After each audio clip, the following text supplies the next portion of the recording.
Hai teman-teman, kembali lagi ke channel Chandra Bersaudara. Pada video kali ini kita akan belajar tema 9, benda-benda di sekitar kita. Subtema 3, manusia dan benda di lingkungannya, pembelajaran 3. Apa yang akan kita pelajari? Ya, hari ini kita akan belajar mengenai yang pertama isi iklan, kedua perilaku menunjukkan persatuan dan kesatuan, dan yang terakhir pengaruh kegiatan ekonomi terhadap kesejahteraan masyarakat. Sebelumnya jangan lupa subscribe ya supaya tidak ketinggalan video selanjutnya.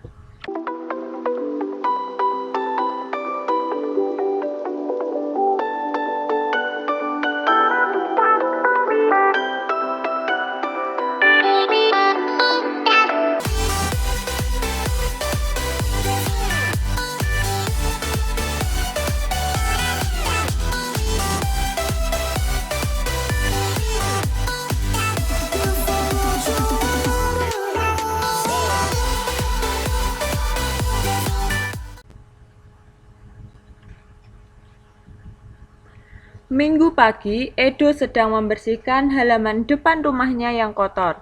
Tiba-tiba datang penjual koran langganan ayahnya, memberikan sebuah koran pada Edo. Edo menerima koran tersebut dan melihatnya sekilas sebelum diserahkan kepada ayahnya. Berita utama pagi itu telah terjadi pertengkaran antar warga yang dipicu oleh persaingan dagang. Edo sengaja tidak langsung memberikan koran pada ayahnya. Ia melihat-lihat koran yang baru saja diterimanya dari penjual koran. Tak sengaja pandangannya tertuju pada sebuah iklan. Ia teringat dengan pembelajaran bahasa Indonesia di sekolah beberapa hari yang lalu. Pelajaran tersebut membahas tentang iklan di media cetak. Iklan apa yang dilihat Edo? Perhatikan iklan yang dilihat Edo pada koran. Setelah mengamati iklan, coba kamu jelaskan tentang isi iklan tersebut, uraikan dalam kolom berikut. Ya, jawabnya, isi iklan adalah tentang penawaran sebuah produk pasta gigi bermerek Gigiden. Pasta gigi tersebut berfungsi mengurangi rasa ngilu pada gigi hanya dalam selang waktu 30 menit setelah pemakaian. Selain itu, juga membersihkan karang gigi. Pasta gigi tersebut juga melindungi gigi agar bebas dari rasa ngilu lebih lama. Ada bonus sikat gigi sebagai pelengkapnya.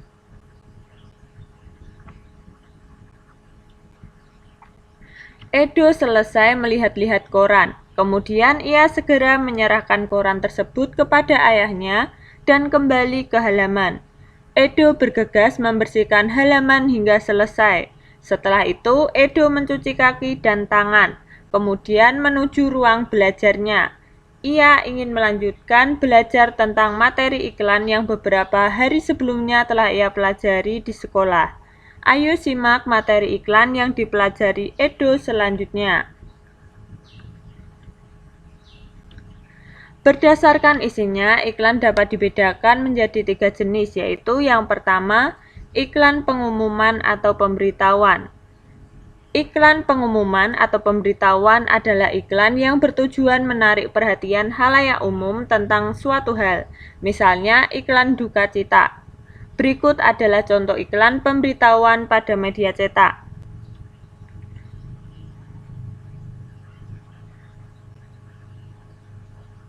Ya, ini adalah contoh iklan duka cita, innalillahi wa inna ilaihi roji'un.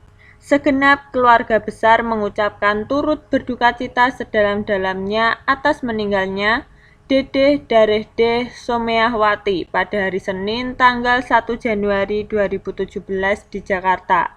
Aku berdoa memohon kepadamu, ya Allah, terimalah semua amal ibadahnya di sisimu. Amin.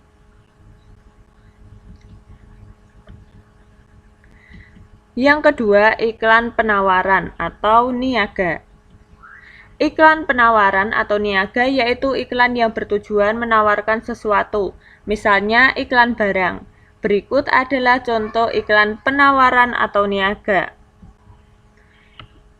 Nah, berikut adalah iklan mengenai makanan siap saji burger besar. Kapanpun, dimanapun, selalu burger besar. Pesan antar hubungi 022 146 78 934. Nikmati paket burger super hanya Rp30.000. Yang ketiga, iklan layanan masyarakat. Iklan layanan masyarakat yaitu iklan yang bertujuan untuk memberikan penerangan tentang suatu hal. Misalnya larangan menggunakan narkoba, larangan merokok di tempat umum, dan lain-lain. Berikut adalah contoh iklan layanan masyarakat.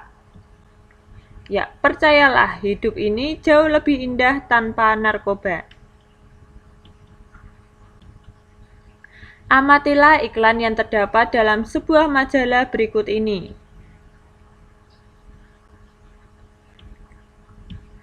Jenis iklan apakah pada gambar di samping? Apa informasi penting dalam iklan tersebut? Tuliskan pada kolom berikut. Ya, jawabnya, iklan tersebut termasuk iklan layanan masyarakat. Informasi-informasi penting yang terdapat dalam iklan diantaranya mengajak masyarakat untuk menjaga persatuan dan kesatuan. Masyarakat juga dihimbau untuk hindari sesuatu yang dapat menimbulkan hilangnya rasa persatuan dan kesatuan. Iklan tersebut memberitahukan kepada masyarakat bahwa menjaga persatuan dan kesatuan merupakan hal yang sangat penting bagi keberlanjutan pembangunan. Oleh karena itu, hindari perbuatan yang dapat menimbulkan hilangnya rasa persatuan dan kesatuan. Dalam kehidupan sehari-hari, terapkan sikap dan perilaku untuk saling toleransi antar sesama, saling menghargai, tidak menang sendiri, menghormati orang lain, dan selalu rukun. Coba bayangkan, apa yang akan terjadi jika tidak ada persatuan dan kesatuan dalam masyarakat? Tentu akan terjadi perpecahan yang menyebabkan kehidupan terganggu dan tidak nyaman. Persatuan dan kesatuan sudah seharusnya dijaga dan dipertahankan demi keberlanjutan pembangunan bangsa. Persatuan dan kesatuan sangat penting di lingkungan keluarga, sekolah, masyarakat, dan negara. Indonesia adalah sebuah bangsa yang kaya akan ras, suku, dan budaya. Indonesia memiliki konteks persatuan bangsa. Persatuan memiliki makna bahwa apapun budaya, ras dan sukunya tidak ada yang dapat memisahkan dan menggoyahkan persatuan yang telah terjalin. Beberapa sebab dan akibat yang dapat ditimbulkan karena tidak adanya persatuan dan kesatuan. Yang pertama, di lingkungan keluarga, terjadi pertengkaran di dalam keluarga. Apabila anggota keluarga selalu bertengkar dan tidak rukun, persatuan di dalam keluarga tidak akan terjadi. Setiap anggota keluarga harus rela mengorbankan kepentingan pribadi demi kepentingan keluarga. Pertengkaran yang terjadi di dalam sebuah keluarga karena adanya unsur keegoisan dan tidak mau mengalah satu sama lain. Kurangnya kerukunan di dalam keluarga. Sebuah keluarga seharusnya memiliki tujuan yang sama untuk diperjuangkan dan dicapai bersama. Ketika satu dengan lainnya memiliki perbedaan, maka ketidakrukunan bisa terjadi secara otomatis. Selanjutnya, kurangnya keakraban di dalam keluarga. Keakraban dalam keluarga sangat penting. Keakraban keluarga dapat menunjang persatuan dan kesatuan dalam keluarga. Ketidakakraban biasanya disebabkan karena kurangnya komunikasi antar anggota keluarga. Selain itu, pertengkaran yang selalu terjadi dalam sebuah keluarga juga menjadi penyebab kurangnya keakraban dalam keluarga. 2. Di lingkungan sekolah. Sombong dan tidak peduli dengan sesama. Rasa sombong timbul karena adanya rasa bangga pada diri sendiri yang berlebihan. Rasa sombong dapat membuat kita terpisah dari teman di kelas. Rasa sombong juga membuat hubungan dengan teman sekolah menjadi renggang. Selain itu, rasa sombong juga dapat menjadikan kita orang yang tidak peduli terhadap sesama teman. Rasa sombong dan sikap tidak peduli menyebabkan tidak adanya persatuan dan kesatuan di kelas dan lingkungan sekolah. Yang kedua, membeda-bedakan teman. Persatuan berarti tidak membeda-bedakan suku, ras, dan agama. Tanpa adanya rasa persatuan dan kesatuan, seorang peserta didik dapat memilih-milih teman berdasarkan agama, suku, maupun ras. Hal ini bukan merupakan sikap terpuji dan justru bertentangan dengan Pancasila sila ke-3.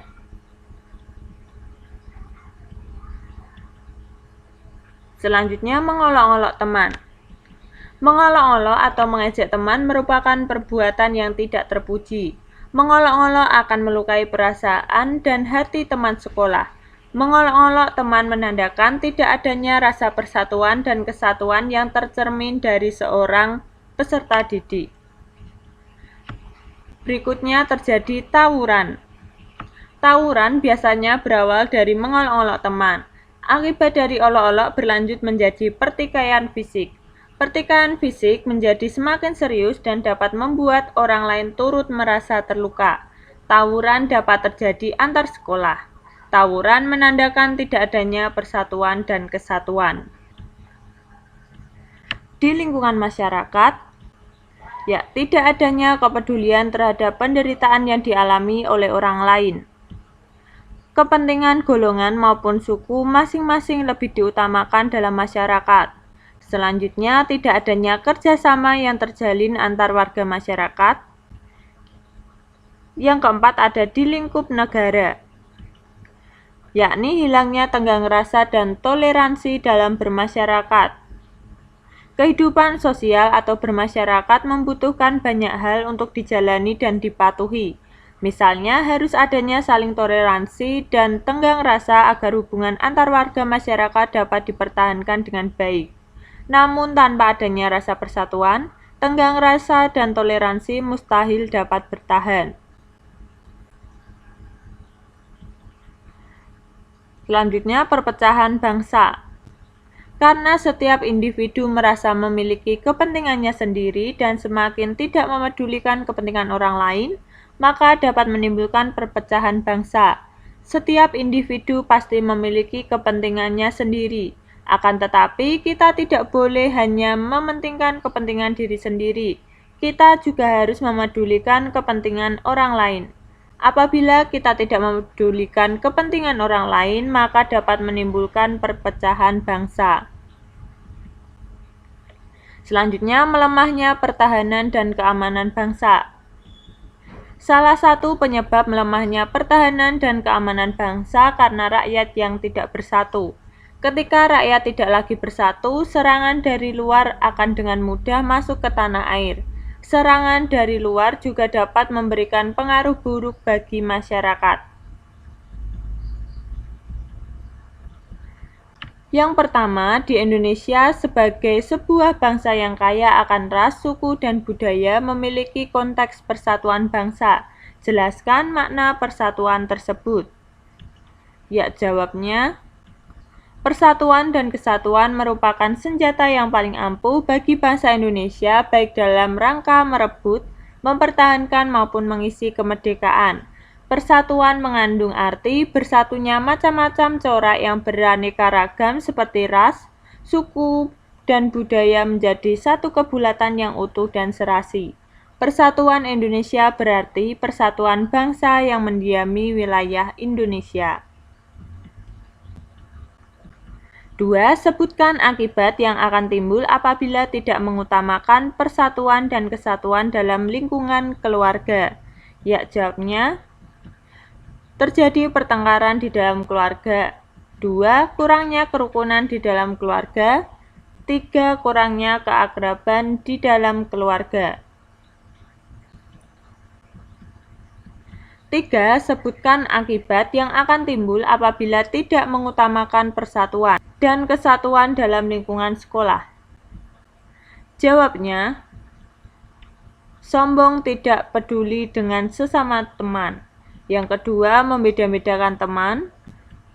Yang ketiga, mengolok-olok teman. Dan yang keempat, terjadi tawuran. 4. Sebutkan akibat yang akan timbul apabila tidak mengutamakan persatuan dan kesatuan dalam lingkungan masyarakat. Jawabnya, tidak adanya kepedulian terhadap penderitaan yang dialami oleh orang lain. 2. Kepentingan golongan maupun suku masing-masing lebih diutamakan oleh masyarakat. 3. Tidak adanya kerjasama yang terjalin antar warga masyarakat. 5. Sebutkan akibat yang akan timbul apabila tidak mengutamakan persatuan dan kesatuan dalam lingkup negara. Ya, jawabnya, hilangnya tenggang rasa dan toleransi dalam bermasyarakat.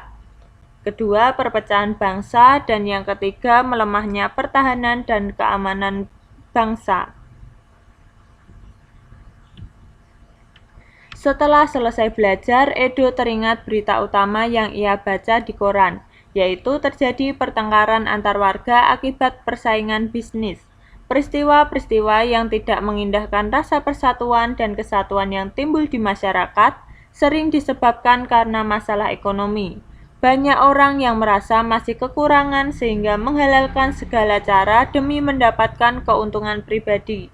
Padahal jika masyarakat ingin meningkatkan kesejahteraan hidupnya, mereka bisa melakukan kegiatan-kegiatan ekonomi untuk memperoleh pendapatan tanpa harus melakukan hal-hal yang merugikan orang lain. Kegiatan ekonomi adalah suatu kegiatan seseorang, perusahaan maupun masyarakat untuk memproduksi barang dan jasa maupun mengonsumsi barang dan jasa tersebut. Untuk memenuhi kehidupan, seseorang akan melakukan kegiatan ekonomi untuk memenuhi kebutuhan, baik berupa sandang, pangan, dan papan. Dalam sebuah kegiatan ekonomi terdapat perputaran uang. Seseorang akan mendapatkan uang untuk memenuhi kehidupannya setelah ia melakukan kegiatan ekonomi lainnya, yaitu melakukan pekerjaan. Setiap manusia tidak akan terlepas dari kegiatan ekonomi. Kegiatan ekonomi tidak hanya dilakukan oleh seseorang, namun juga dilakukan oleh perusahaan, organisasi, pemerintah, bahkan negara. Kegiatan utama yang dilakukan dalam bidang ekonomi terdiri atas yang pertama, produksi, yakni kegiatan menambah faedah atau kegunaan suatu benda. Produksi juga berarti menciptakan benda baru sehingga lebih bermanfaat dalam memenuhi kebutuhan. Tujuan dari kegiatan produksi secara umum adalah untuk memenuhi kebutuhan manusia dalam rangka mencapai kemakmuran. Tujuan khusus kegiatan produksi yaitu untuk menghasilkan barang dan jasa, mendapatkan keuntungan dan sebagai alat pemuas kebutuhan. 2. Distribusi adalah penyaluran atau penyampaian barang-barang dan jasa dari produsen ke konsumen. Tujuan dari distribusi adalah menyampaikan barang atau jasa dari tempat produsen ke tempat pengguna atau pemakai. Pelaku distribusi dapat memperoleh upah ataupun keuntungan dari kegiatan distribusi barang yang dilakukannya. Yang ketiga, konsumsi adalah tindakan menghabiskan atau mengurangi secara berangsur-angsur manfaat suatu barang dalam memenuhi kebutuhan untuk memelihara kelangsungan hidupnya. Tujuan kegiatan konsumsi yaitu untuk memenuhi kebutuhan hidup. Kegiatan konsumsi juga memiliki fungsi menjaga kelangsungan hidup, memenuhi semua kebutuhan. Ketiga, kegiatan ekonomi tersebut sangat berpengaruh terhadap kesejahteraan masyarakat. Semakin maju kegiatan ekonomi dalam suatu negara, berarti semakin lancar juga arus peredaran uang, barang, dan jasa untuk memenuhi kebutuhan masyarakat. Dengan demikian, tingkat kesejahteraan juga semakin meningkat. Diperlukan kondisi ketahanan dan pemerintahan yang stabil agar kegiatan ekonomi yang berlangsung di suatu negara dapat berjalan dengan baik. Pemerintahan yang stabil dapat tercapai jika masyarakatnya selalu menjunjung tinggi rasa persatuan dan kesatuan. Kamu telah memahami tentang kegiatan ekonomi dan pengaruhnya bagi kehidupan masyarakat. Untuk mengembangkan keterampilan berpikirmu, buatlah mind map atau peta pikiran dari materi yang telah kamu pelajari tersebut. Mind map dapat dibuat pada kertas manila, asturo, ataupun kertas karton. Kamu bebas berkreasi menggunakan spidol warna-warni dan membuat bentuk mind map sesuai keinginan. Buatlah sebaik dan sekreatif mungkin. Nah, sebagai contohnya, kegiatan ekonomi disajikan dalam 3 bagian utama, yakni kegiatan produksi, konsumsi, dan distribusi. Yang pertama, untuk produksi bisa barang dan jasa. Barang ini berupa menyediakan kebutuhan masyarakat, alat pemuas kebutuhan, dan memperoleh keuntungan. Sedangkan untuk jasa juga sama, menyediakan kebutuhan masyarakat, alat pemuas kebutuhan, dan memperoleh keuntungan. Selanjutnya, untuk distribusi, ini ada 2, menyalurkan barang dari produsen ke konsumen, dan yang satunya menyalurkan jasa dari produsen ke konsumen. Untuk yang menyalurkan barang, ini memperlancar arus penyaluran barang dari produsen ke konsumen. Sedangkan yang untuk jasa memperlancar arus penyaluran jasa dari produsen ke konsumen. Kegiatan yang ketiga yakni konsumsi. Konsumsi ini bisa berupa barang dan jasa.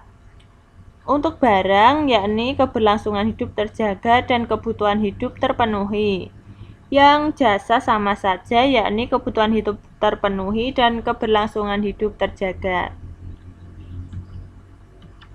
Demikian pembelajaran pada video kali ini, semoga bermanfaat ya, dan sampai jumpa di pembelajaran berikutnya. Bye-bye.